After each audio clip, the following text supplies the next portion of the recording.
आपको नहीं लगता ये बीजेपी के लोग जो ज्यादा बोलते हैं, थोड़ा फर्जी ज्यादा बोलते हैं?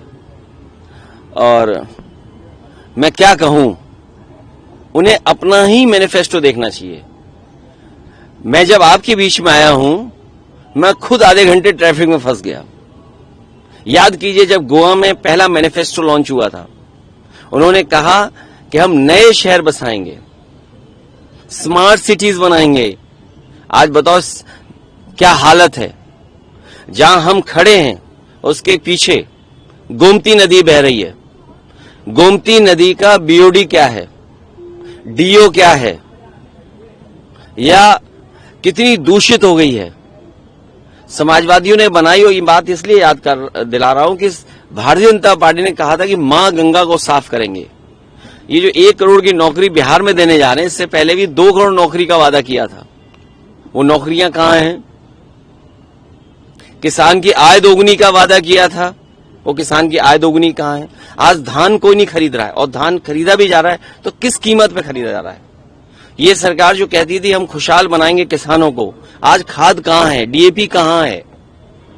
और फिर डॉलर को लुढ़कते हुए देखते थे उस समय, आज क्या डॉलर लुढ़क रहा वो नहीं दिखाई दे रहा। और अमेरिका के राष्ट्रपति समय समय पर प्रधानमंत्री जी को याद दिलाते हैं, बीजेपी को याद दिलाते हैं कि आपका रास्ता क्या है, टैरिफ लग रहा है। और सुनने में आ रहा है कि भारत सरकार ने अंदर ही अंदर अमेरिका का दबाव स्वीकार किया है। जो अमेरिका चाहता था कि टेक्सटाइल इंडस्ट्री में कॉर्न के आने का रास्ता खोला जाए, दूध के आने का और दूध के प्रोडक्ट्स का रास्ता खोला जाए, इस भारतीय जनता पार्टी की सरकार ने लगता है स्वीकार कर लिया है। आपके जो महागठबंधन का मैनिफेस्टो है, प्रधानमंत्री ने उसको रेटलेस बताया कल जब वो रैली संबोधित करते बिहार में। अमेरिका के राष्ट्रपति हमारे प्रधानमंत्री जी को किलर कह रहे हैं। भारतीय जनता पार्टी को बताना चाहिए कि अमेरिका जैसा देश उनके प्रधानमंत्री को किलर क्यों कह रहा है। सर, बिहार में विपक्ष के समर्थकों की हत्या की जा रही है। एक बड़ी बीजेपी की सरकार में किसी की भी हत्या हो सकती है। आप में ही कोई अपराधी हो गोली मार दे, आपने तो लाइव देखा है सर, और इस चैनल ने तो देखा है। नहीं, इसने नहीं, वो है ही नहीं है। सर, सरदार पटेल की जयंती है, आज प्रधानमंत्री गुजरात में हैं। वो कह रहे हैं कि कांग्रेस ने जो है सरदार पटेल की लेगेसी को नहीं माना और आतंकवाद के सामने झुक गई। सरदार पटेल जी का बहुत बड़ा योगदान रहा है। जिस तरह आज हम आचार्य नरेंद्र देव जी को याद कर रहे हैं, सरदार पटेल जी का भी बहुत बड़ा योगदान रहा है।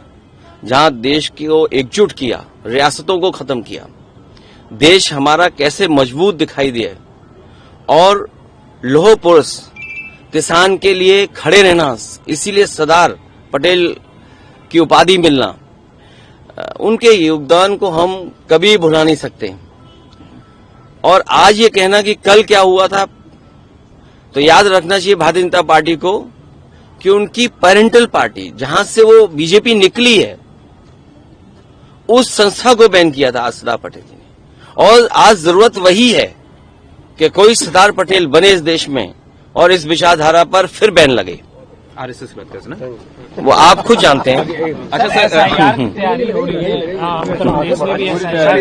हम हर चीज के लिए तैयार हैं, लेकिन वोट को गड़बड़ नहीं होने देंगे। वोट को गड़बड़ नहीं होने देंगे। हम वोट बनवाएंगे, और भारतीय जनता पार्टी कितना भी एडमिनिस्ट्रेशन लगा दे। और आप सोचिए कितने जातिवादी हैं भारतीय जनता पार्टी के लोग। आज जब सरदार पटेल जी को याद कर रहे हैं, आचार्य नरेंद्र जी को याद कर रहे हैं, तो हमें सोचना चाहिए कि आचार्य नरेंद्र जी जातिवाद व्यवस्था के खिलाफ थे, कि जातीय का भेदभाव नहीं होना चाहिए। सरदार पटेल भी एकजुट कर करके इस देश को एकजुट बना रहे थे। उस समय भारतीय जनता पार्टी अगर सच्चे सरदार पटेल जी के रास्ते पे चले, तो बताइए बीएलओ ही इन्होंने किसी भी पीडीएस समाज के लोगों को नहीं बना रहे हैं।